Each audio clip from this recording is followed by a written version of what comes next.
Welcome to the Tipping Point Show. I'm Jimmy Evans. Thank you for joining me today. On today's show, I have with me two of our main contributors to EndTimes.com, Dr. Mark Hitchcock and our Israel correspondent, Brian Schrager. We're going to be talking about breaking news this week in Syria and the implications for Israel and the Middle East, as well as Russia and other countries. I have Mark here in the studio with me. Brian is from Jerusalem. I want to go to Brian first.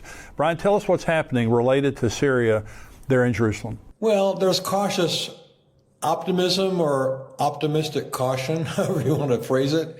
On the one hand, it's wonderful to see Assad overthrown. He was a great enemy of Israel. He was certainly a tool of Iran. He was facilitating Iran's transportation of weapons, and especially weapons, to Hezbollah. And there were a lot of depots and weapons manufacturing things going on there. In many ways, Iran had made Damascus one of its own centers of power. And it certainly was a center in terms of the bridge or the road, quote unquote, road it had going from Tehran to the Mediterranean. And that road has now been cut off. So Assad has been removed. He was an evil man. There's no other way to put it. The things he did were beyond horrific. So there's celebration that he's gone. On the other hand, this group coming in, they're making nice. You know, their rhetoric is very, we want love, we want peace, we want to respect human rights, we want to give, women don't have to wear hijab, they can go to university. And yet they are a jihadist group, right? So, you know, they do have their roots in Al-Qaeda. And there is some memory, of course, of Afghanistan. Remember when those Islamic when they came in, they said, "Oh, we're going to respect the rights of women," and they had all kinds of nice, positive things to say. Well, there turned out to be a big difference between what they said and what they did, and so that's Israel's concern right now. What exactly is HTS going to do? How will they behave? And it's very impressive to me sitting here to see how quickly Israel moved to do what it had to do to protect its border with Syria, which is, I'm sure they've always kept an eye on it, but they have really moved in quickly. You know, they're building a big barrier now. They've taken the Syrian Mount Hermon, that site, which was Syria in the Golan Heights. They've moved in just a little bit into Syria to establish a buffer zone. They don't want to have an enemy right on their border like they've had with Hezbollah for the last more than a year, or several years actually, but especially this last year or 14 months since October 8, 2023. And they've been bombing, even in Jerusalem, we hear the jets going overhead and say, go to bomb in Syria. What they're bombing is, they're bombing the weapons depots, they're bombing the weapons manufacturing facilities, they're bombing Syrian army military bases, right? They don't want to leave any weapons or materiel that has not already been acquired by the rebels to them. So things have moved quickly. Now, it's interesting because in the last 24 hours, it has slowed down a bit, and the media focus here has shifted from, at least for the time being, from Syria to Netanyahu testifying at his trial, which is another subject matter. But that's kind of where the attention has gone here in Israeli media. Well, that's probably a good thing, you know. I mean, in the sense that, you know, you're not being attacked directly.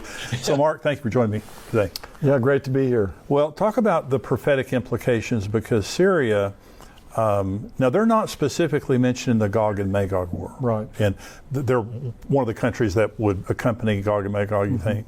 Yeah. I think they are. Yeah, I think when you have the many peoples with you, right, kind of Gog Magog, you have kind of, I call it the outer ring of nations, right? You know, Russia and Turkey and Iran, and you have Libya and Sudan, right. And then I think when it says in Ezekiel 38:6, many peoples with you, it probably includes those inner nations that are there. So I think it's significant for that. I think it's also very significant in just the whole clamoring for peace. Yeah. It just continues. It's just more and more chaos and disorder in that part of the world. But it's also a little bit of a reordering and a realignment of those Gog Magog nations. Yes. Because you had Iran and Russia that were present there in Syria. They kind of were the ascendant nations there. Well, all of a sudden, really Iran's whole terror network in many ways is disintegrated. It's being shattered. Really? Hamas has been taken down. Hezbollah has been taken down. Now Syria. And really it's through Syria that they were arming Hezbollah. So that's really been cut off. This whole Shiite crescent that they tried to develop has been taken out. They still have these militia groups in Iraq. They still have the Houthis down in Yemen, but basically it's been shattered. And so what's happened, I think, to me it's fascinating. The three main nations in Gog-Magog, I believe, are Russia and Iran and Turkey. Four of the places mentioned are in modern-day Turkey. Well, Russia basically now has retreated. Iran now is basically out, but now it's, Turkey has kind of become the ascendant nation. They've kind of risen to the fore. And they have a 560-mile border with Syria. Wow. And they actually effectively control part of northern Syria. Right. So they're kind of now the major player. So, it just kind of shows us, I think, that as these things unfold, that there's a lot of twists and turns, but it's still the same basic nations that are together. Well, I just read it. There's an article I read recently that Turkey and Russia and Iran are meeting in Doha, which is in Qatar, to kind of hammer out how they're going to withdraw and retreat and get out of this situation. So you still have those three key nations that are mentioned. So it was kind of Russia and Iran. Now it's Turkey, and it'll probably continue. There'll be interplay between those nations, but it's fascinating. But it's fascinating to me how quickly it can change. Oh my goodness! Just this was lightning speed. 8 days basically that all this took place. Even caught the intelligence community by surprise.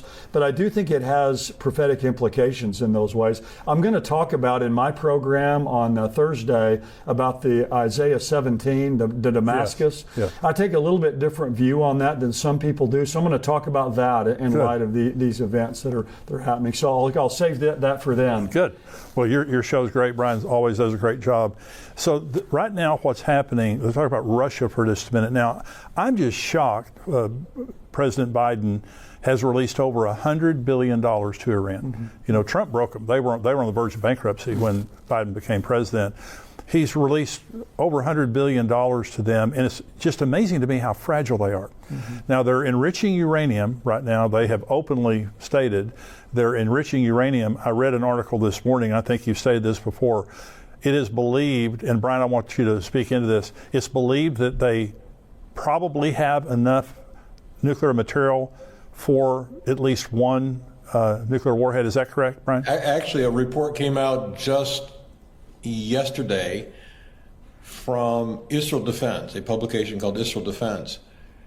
It said that according to U.S. sources, Iran now has enough fissile material to produce 12 nuclear weapons. Wow. It has it right now. So, this is obviously Israel's biggest concern. When the rebels came in and took Damascus and evicted Assad, Israel rapidly moved, as mentioned a few minutes ago, to defend itself on that border. But all of its statements made it very, very clear that it was keeping a very close eye on Iran. As Mark just said, Iran has been crippled. It's been basically taken out, at least for the time being, of having a global caliphate, having the Shia crescent. What must it do to restore prestige? And there's all kinds of evidence that they have been rapidly accelerating the quality of their uranium to weapons grade level. And we heard them pledge just 4 or 5 weeks ago that we were going to do whatever it takes to get back at Israel. Nothing will stop us. We will do anything. They were saying we will go nuclear. They said they had a fatwa against producing nuclear weapons, which is an Islamic decree that we won't do it. Well, Israel's always suspected that they will find a reason to do away with that fatwa. And we saw that argument presenting itself just a few weeks ago when they said, if there's anything that threatens our existence, we will produce a nuclear weapon. So they've already laid out their pathway, their justification around this fatwa to go nuclear. And it looks to me like that's exactly what they're doing right now. They are racing toward the development of nuclear weapons, to become a nuclear power. That will put them right back in the cat seat. Yeah. Bird seat. Well, President Trump stated openly that they should bomb the nuclear facilities, that Israel should bomb the nuclear facilities. Biden said don't bomb their oil facilities or their nuclear facilities. And so Israel had to be careful. I mean, if they violated the Biden administration, if we stopped sending them arms and stopped, our naval assets in that area from protecting Israel, they'd be in real trouble. And so they had to be careful. Well, it's interesting because with President Trump being inaugurated here in a little over a month, it's going to be interesting to see if that creates any more boldness in Israel to bomb their nuclear facilities, or if they're going to wait until he is inaugurated and very quickly thereafter the U.S. and Israel bomb their nuclear facilities together. I read an article this morning that Israel said that Israel does not have heavy enough bombs to bomb the nuclear facilities inside their mountains, but the United States does. And so they would need the partnership of the United States to be able to destroy those inside mountain nuclear facilities. And so do you think that they have to act? I mean, I just don't see how they don't act related to this. Right. Yeah, those facilities are hardened. In fact, sometimes they have to drop those bunker busters like one after another, kind of one on top of another. But the whole situation in Syria has really accelerated Iran's desire to get nuclear weapons. There's an article in Haaretz that's the title is "As Syria Collapses, Will Iran Go for the Nuclear Bomb to Reclaim Our Regional Deterrence?" So really, Iran has had a couple of things that they've kind of relied on. One is their ballistic missiles. Right. Well, when they've attacked Israel, those ballistic missiles, we've seen that those they don't work. Yeah. And then they had Hezbollah, which was kind of their main proxy there to the north in Lebanon to come against Israel. Well, they've been neutralized. Now they got a ceasefire. Yeah. So Iran now is more and more. They feel more and more isolated. They feel more and more in danger. I really think in Iran right now, I've not really read this widely, but a few people have intimated the idea that the Iranian regime is a little fearful of regime change as well. Yes. Because when you see what's happened in Syria, of course, you had the Arab Spring years ago in Egypt, you had regime change in Libya, and some different places, and now it's happened there that they're fearful. So this is kind of their final card, if you will, that they can play. And so they're accelerating this even more because of what's happened. And so I do think that Israel will do something at some point. And I think if President Trump is elected, something will happen, which I heard a commentator the other day, a military commentator, talk about this next month as a perilous period, because they know that when President Trump comes into office, things will change. Yeah.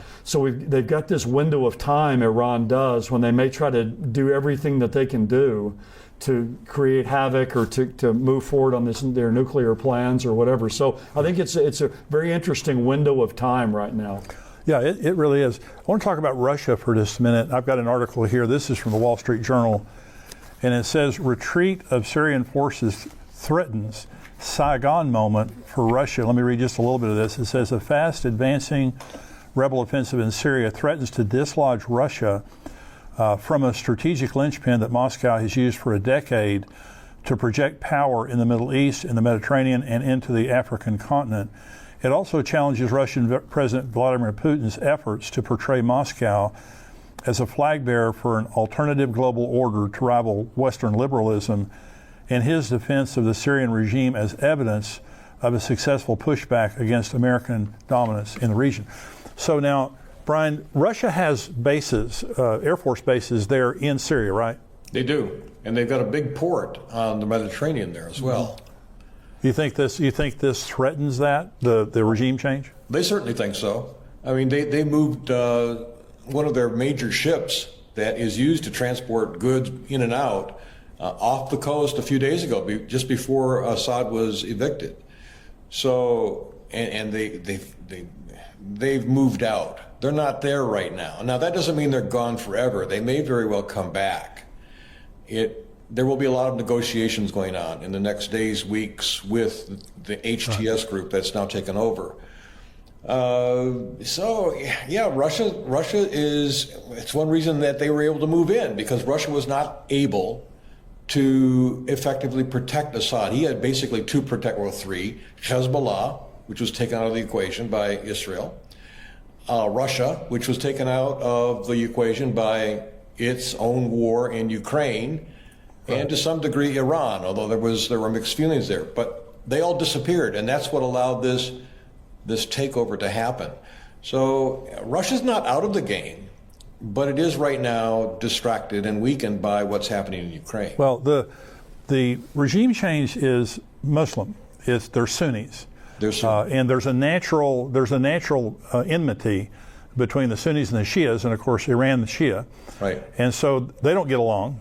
Now it'll be interesting to see if there's some negotiation there, if they come up with some kind of an arrangement. But I don't see how, and I agree with what you said earlier, Brian. They're liars. Now these people, they don't have any problem lying to advance their agenda. But when they say that they want women to dress however they want and to be educated and all those kind of things, that's not how the Muslim world works. I mean, the radical Muslim world works. And so related to this new regime, this ISIS basically, or Al-Qaeda, whatever you want to call them, is that, do you believe that they will be a hardened Islamic state against Israel?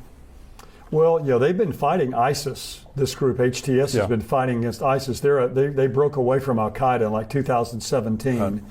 Again, they're Sunnis. The Alawite sect that Assad was part of was a little more favorable towards Shia, and that's what Hezbollah. But they have a common enemy, which is Israel, which brings them all together. Yeah. Time will tell. The Taliban, when they came in and we left Afghanistan, they said they were going to allow women to be educated and be more liberal, and none of that's ever happened. Right.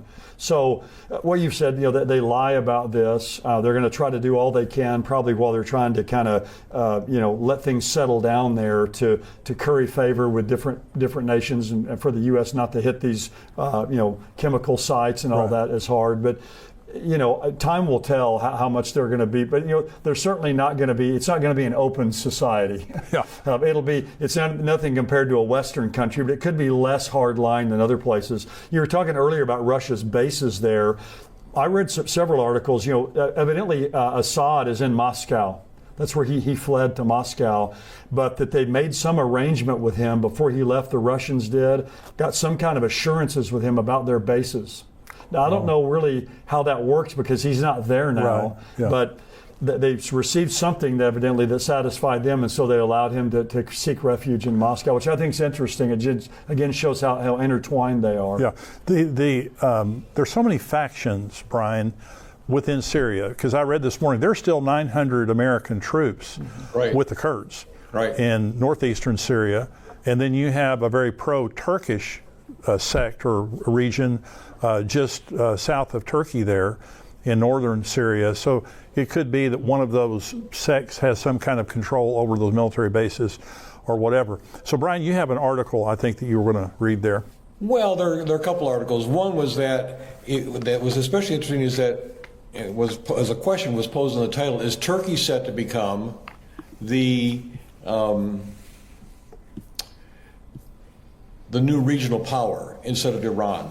So there's already thoughts that Turkey is moving into a place where it can establish a global caliphate. And there has been a quiet, if you will, competition between Turkey and Iran for some time, between Erdogan and Khamenei. Erdogan wants to bring back the Ottoman Empire. Turkey, of course, wants to establish its vision, its Shiite vision of a caliphate, where they bring in, where they lay the red carpet down for the Mahdi, their Messiah figure. What's happened now is it appears this door is open for Turkey to move in and perhaps take the lead with its vision for the establishment of a global caliphate. It's just fascinating because both parties, Shia, Sunni, they want this global caliphate, this global government. So the question right now is who's going to prevail in that vision?